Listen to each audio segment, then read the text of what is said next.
Welcome back, everyone. Today we get to talk about some good news because corporate overlords are being overthrown. Toys for Bob, Saber Interactive, and Gearbox Entertainment reportedly are in the process of negotiating their independence from the megacorps that acquired them and kind of, made things hell for the people who worked at them.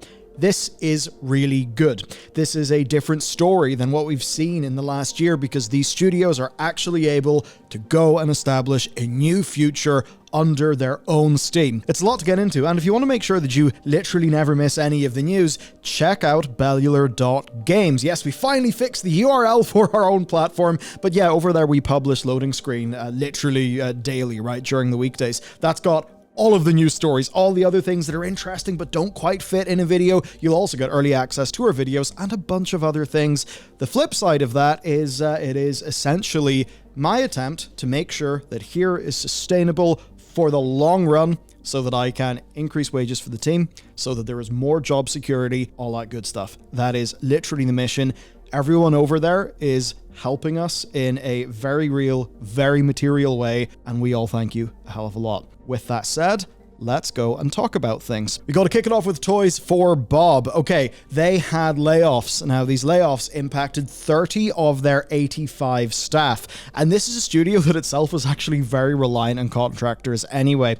But in this newly, trimmed down, lower burn count form, they are actually going independent. In terms of games that they've worked on, well, it's quite a lot. I mean, Skylanders, that was one of the big things, but then the modern iterations of Spyro and Crash. Now, I don't know as much about Crash, but I know that Spyro Reignited sold extremely well. I mean, hell, I know people who have got copies of that game across multiple, consoles and PC, but it truly is brilliant, and it did a lot more than the bare minimum, right? If you actually look at the amount of work that they did translating that older game into modernity, it's really impressive. Just like character animation, stuff like that. It was a truly exemplary piece of work, and their reward for that work was being thrown onto Call of Duty Warzone. I'm sure that they loved that. Actually, I in fact know of multiple people who left Toys for Bob because, funny enough, after working on Skylanders, doing recent projects like Crash and Spyro, they didn't exactly enjoy working on Warzone. So this is what they've said in their own blog. We believe that now is the time to take the studio and our future games to the next level. This opportunity allows us to return to our roots of being a small and nimble studio, and I suppose when you think about Toys for Bob, you're probably not thinking rifles and various Call of Duty things. You're thinking more along the lines of your Skylanders, your Spyro, that sort of thing. Now, is there drama here? That's a fairly big question. I imagine there will be a degree because this is a studio that did suffer layoffs under their previous management. It's also a studio that was put onto work that by all accounts they really didn't want to be doing. As for the split itself, it does actually seem like they were just allowed to leave, right? To leave the overall corporate body. The alternatives there could have been them just being closed, being shut down, maybe being folded into another studio. Of course, though, from Microsoft's perspective, well, they're not paying severance here, or any of the other different charges that come with actually shutting down a studio. And I suppose Microsoft maybe just didn't see them as being big enough to move the needle, right? Like as a development team.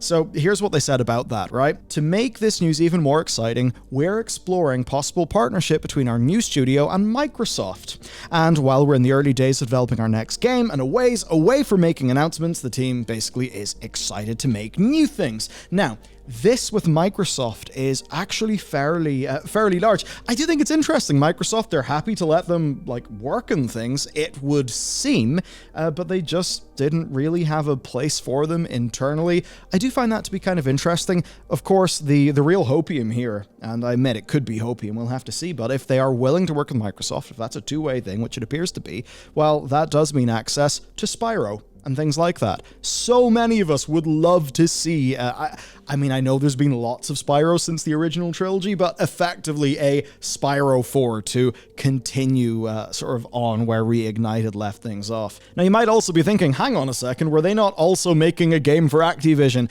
Well, yeah, and that game is basically ending, but they're seemingly doing it in a pretty damn good way. Okay, that game is Crash Team Rumble, and support is ending for it on the 4th of March, right? They're just taking leave of their Activision projects. The thing that is good though, right, is the servers will be open indefinitely. The Battle Pass is going to be free, and the microtransactions are going to be turned off. There will be no Season 4, so who knows how the progression and that kind of thing will feel, but fundamentally, the game is not going to be thrown in the bin. It will still exist there. The other side of this that is weird is, yes, Activision did literally sell a $30 game 9 months ago. They then made 3 seasons and dumped it. Of course, 9 months ago, I think any of us could have told them that that is what would happen. You look at this game and it just does not really look like the thing that could sustainably take off.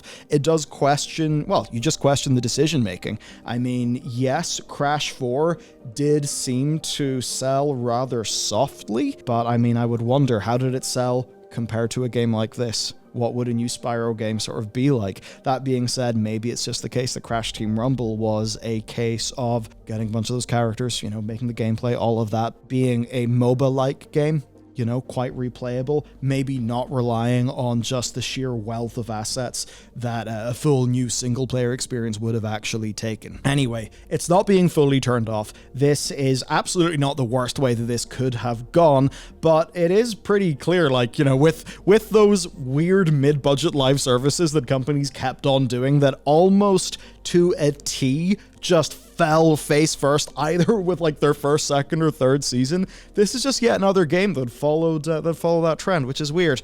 Overall, though, Toys for Bob is free, and I think that is a pretty damn good thing. Next, then, it's time to talk about Saber Interactive, who used to be part of the Embracer Group. Well, what's the opposite of an embrace? The answer is whatever's going on with them. So, Bloomberg's Jason Schreier has been reporting via his sources that essentially this operating group will be sold to a private set of investors. Basically, that just means that Saber will be bought by those investors and will no longer be part of the Embracer Group. Of course, for the perspective of Embracer Group, this is really good. They want to divest from assets given their finances didn't go the way that they hoped whenever the deal with Savvy Games Group fell through. Now, this group was purchased in 2020, and they were actually positioned as quite a group leader for many of the acquisitions of, smaller studios within the Embracer Group. Kind of weird. Didn't really work out that well. It does seem, though, that the decision-making here is pretty clear because apparently the currently unnamed investors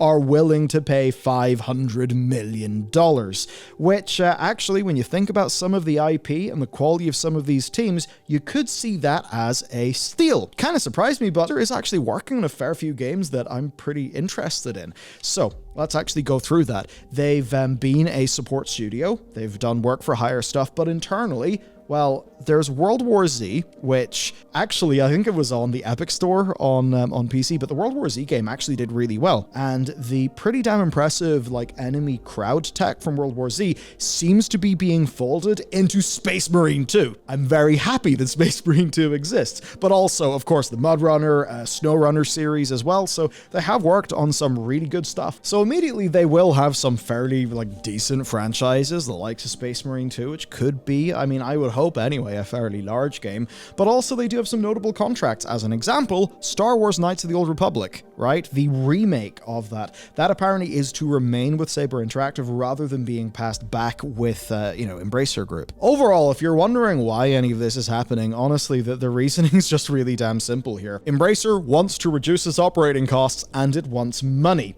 Saber are a group who have got global reach, they have significant staff numbers, and that means that actually closing down Saber would be pretty damn expensive in the short term, and expensive in the short term is not a great thing for Embracer, right?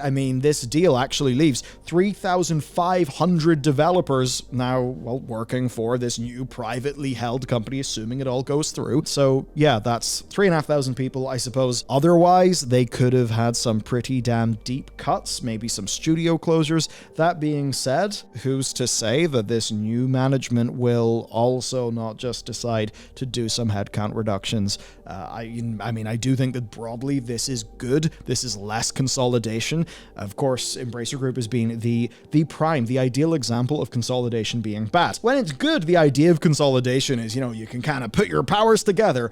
But of course, what consolidation has actually meant here is weaknesses in the group have led to cuts in parts of the group who themselves have been operating reasonably enough. And, we all know it was that $1 billion deal from Savvy Games Group. Anyway, so this is maybe good for those people's jobs. Again, not really going to count the chickens before they hatch or count the something, touch wood, whatever, you know what I mean. Anyway, some later reporting on this story has suggested that the underlying studios would comprise most of the current Saber Interactive lineup, but not all of them. And for a quick little reminder of that, you've got 3D Realms, so boomer shooters, 34 Big Things, 4A Games, that of course is the Metro games, right? I mean, Metro games, flippin' awesome. Asper Media, they do loads of remakes, loads of remasters, loads of ports. Beamdog, who, they recently did the Baldur's Gate 1 and 2 remasters. Bytex, who are a QA team. Demiurge. I mean, honestly, I could go on. Some other examples like New World Interactive, the Insurgency games.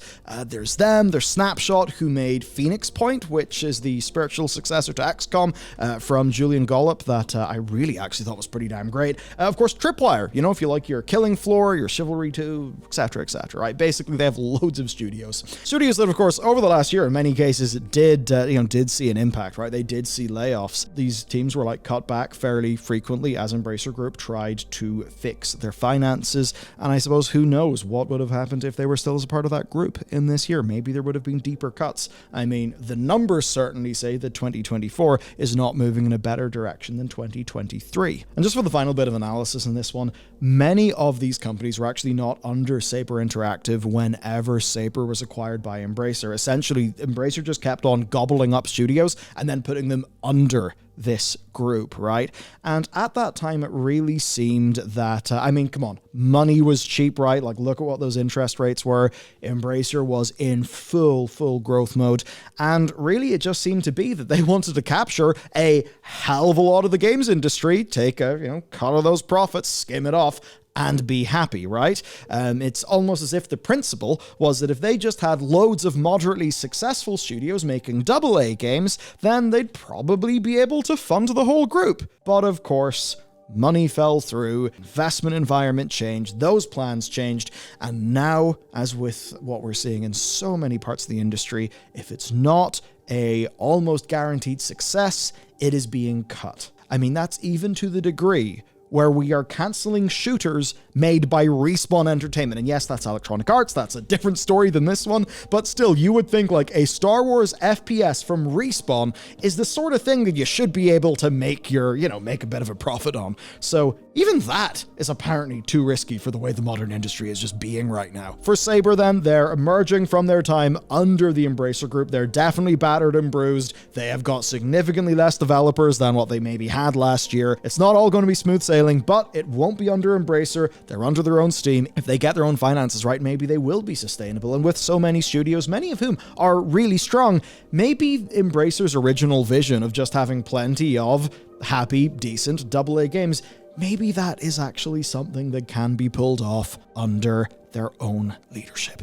And finally, and still with the Embracer Group, we've got Gearbox. Yeah, so this is per Ethan Gatch's sources. Of course, this is him writing for Kotaku. Gearbox is actually leaving the Embracer Group as well, which is quite something. So they were purchased, right, by Embracer in February 2021, and pretty much like with what we saw with Saber, the idea was you had Gearbox, you get new studios, you fire them under Gearbox, and away you go, right?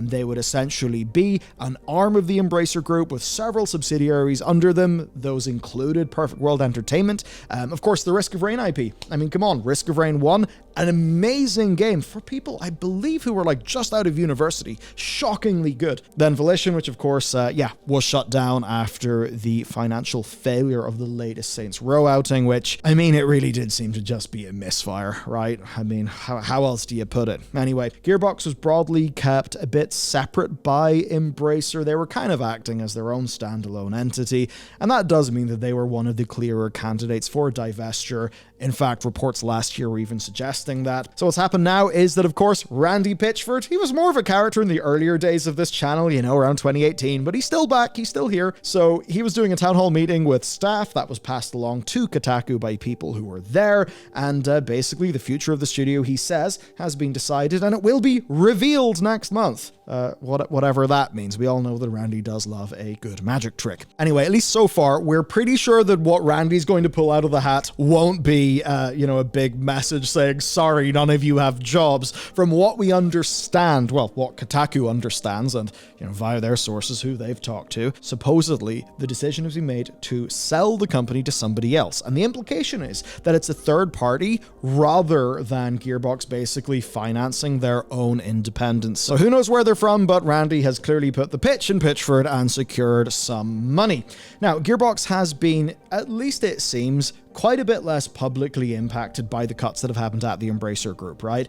Okay, there was one very large one with, Volition going, but other than that, we didn't really hear as much. Again, according to the sourcing, well, you've got dozens of people in operational roles who have been let go, that there have been hiring freezes and pay freezes, but it does seem that there have been less direct impacts on actual development staff. Again, just from Ethan's reporting, 2023 saw a creative shakeup within Gearbox. Following the Embracer budget shortfalls, the studio shelved work on some exciting new projects and IPs to focus on the next Borderlands games, which are published by 2K, according to two sources familiar with the changes. Now look, some people love Borderlands, others don't, whatever, but I think we can all agree, having Borderlands and new IP is probably nicer than just, let's turn into the Borderlands farm forever and just pump out more Borderlands. But hey, ain't that the way the wind's blowing? Anyway, to go back to the reporting, a follow-up to Borderlands 3 underwent a reshuffling of some of its leadership team as Gearbox tries to get it across the finish line, while Tiny Tina's Wonderland underwent a soft reboot. Sources tell Kotaku that both projects are still very promising and progressing well, but the upheaval contributed to feelings of uncertainty at the studio, and to put it to a quote, "We've lost senior people because of this," claims a developer who spoke to Ethan. Okay, so that's what's going on there. Overall then, we don't know who's going to own Gearbox. However, Take-Two ruled it out last year. Of course, last year people were talking about divesting Gearbox. Overall for these, well, I don't want to say 3 studios because Gearbox is like more than that, as is Saber, but we basically don't know, right? Is this stuff going to be better? Is it not going to be better? I think at least we know that the big problems Embracer Group have been facing, those will hopefully not impact the many different studios that are under Gearbox and Saber. Now with Toys for Bob, there could be a very interesting turn of events because do you remember what Spyro originally was on? Spyro originally was made by Insomniac Games for the Sony PlayStation 1. It was not on, it wasn't the same era, but it's not like you were playing Spyro on the Xbox. So, yeah, it would be really, really hilarious if Microsoft ended up licensing Spyro back to Toys for Bob. Then you would wonder, would Spyro be would that be anything with exclusivity onto Microsoft platforms? You could make a case for that. It does seem like the ideal Game Pass game. To be honest, though, I would imagine it would be on Game Pass and probably in PlayStation as well, because you have so many million PlayStations out there, and if Reignited Trilogy says anything, the facts are that motherfuckers will buy some Spyro. TLDR, there could be some good news there, and hey, at least Toys for Bob, I think, can be the unambiguous winner of today's story. Of course, if you work at Toys for Bob, and that's not the case, you can reach out to me at tips@bellular.games. That is our email address, should you have any stories to share.